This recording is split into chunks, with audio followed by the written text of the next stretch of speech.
Bharatiya Janata party की आम सभा होनी थी। एनडीए गठबंधन घटक के सारे नेता मंचासीन थे। मंच का संचालन भी भाजपा जिला अध्यक्ष मनोज जायसवाल कर रहे थे। भक्तों की लंबी कतार थी। मंत्री का आगमन होना था। सूर्य भी एकदम गर्मी फैलाए हुए थे। मंच पर असीन नजर अपना भाषण दे रहे थे। मंत्री अमित शाह सभा स्थल पर प्रवेश किया। उन्होंने आते ही मंच संचालन को रोककर अपनी बातें कहनी शुरू की। उन्होंने जनता से पूछा कि महागठबंधन का प्रधानमंत्री कौन होगा? पवार होंगे, ममता बनर्जी बनेंगी या पप्पू बनेगा? इंडिया गठबंधन के प्रधानमंत्री नरेंद्र मोदी के तीसरी बार प्रधानमंत्री बनने जा रहे हैं। ब्यूरो रिपोर्ट, बिहार दर्शन।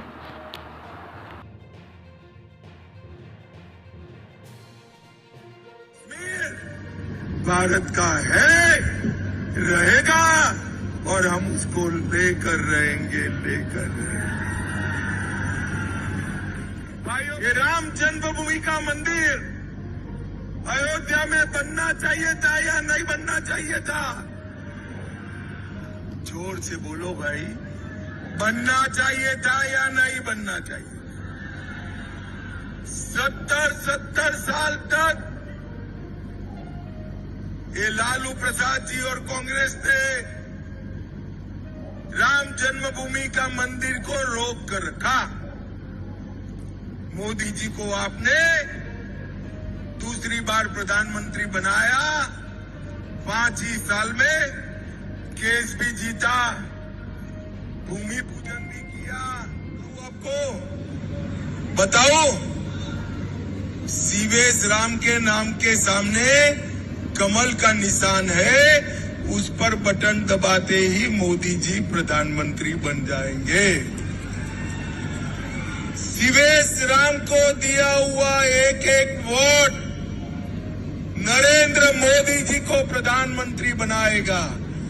और वोट क्यों देना है भाई? मुझे बताओ कैमूर वालों, ये पाक ऑक्यूपाई कश्मीर भारत का है या नहीं है? जोर से बोलो, है या नहीं है? ये कांग्रेस वाले कहते हैं पाकिस्तान के पास एटम बम है, पाक ऑक्यूपाई कश्मीर न मांगियो। अरे राहुल बाबा, मैं जगजीवन राम की भूमि से कहकर जाता हूं, जय जय श्री राम, वंदे वंदे वंदे।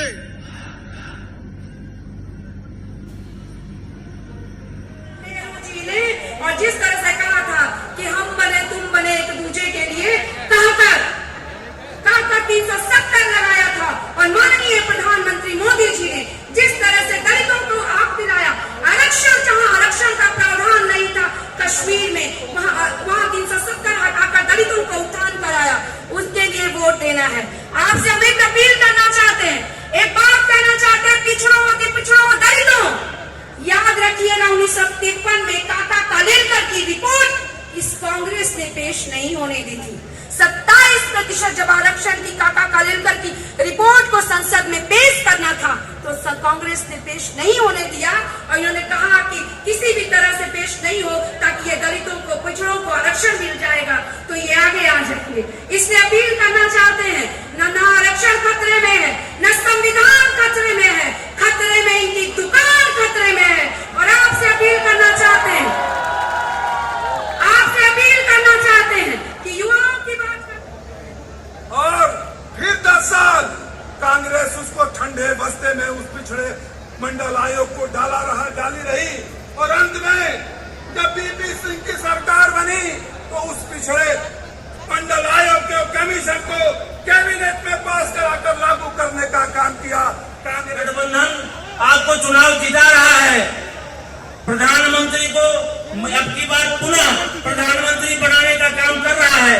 लेकिन मैं एनडीए गठबंधन की हैसियत से, आपका भाई होने की हैसियत से आपको सिर्फ याद करा रहा हूं कि इस काम को करना अति आवश्यक है। इन्हीं शब्दों के साथ अपनी बाड़ी को विराम देता हूं। जय हिंद, जय भारत।